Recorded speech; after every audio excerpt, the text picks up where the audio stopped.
அதிமுக பொதுச்செயலாளர் ஜெயலலிதாவின் அறிக்கை நம்மிடம் இருக்கிறது.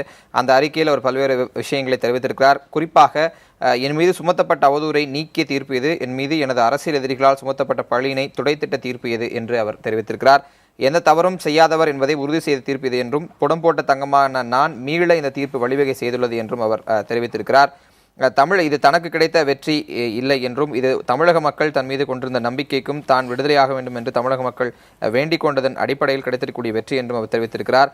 காழ்ப்புணர்ச்சியுடன் தொடரப்பட்ட இந்த வழக்கில் தனக்கு வெற்றி, திமுக வென்றால் சூழ்ச்சி வலை பின்னப்பட்டு அதன் காரணமாக என் மீது போடப்பட்ட வழக்கில் சதியும் விதியும் சதிராடியதால் இடையிலே நீதி உறங்கிவிட்டது. இன்றைய தீர்ப்பு நீதியே என்றும் வெல்லும் என்பதை பறைசாற்றி இருப்பதாக அதிமுக பொதுச்செயலாளர் ஜெயலலிதா தனது அறிக்கையில் தெரிவித்திருக்கிறார். தமிழக மக்கள் எல்லோரும் எல்லாமும் பெற வேண்டும் என்பதே எப்போதும் எனது அவாவாகும். தமிழக மக்களின் நலனே என் நலன் என்று நான் என்றும் தமிழக மக்களுக்கு உழைத்திடுவேன் என்றும் அதிமுக பொதுச்செயலாளர் ஜெயலலிதா தனது அறிக்கையில் தெரிவித்திருக்கிறார். இந்த தீர்ப்பு குறித்து அவர் வெளியிட்டிருக்கூடிய அறிக்கை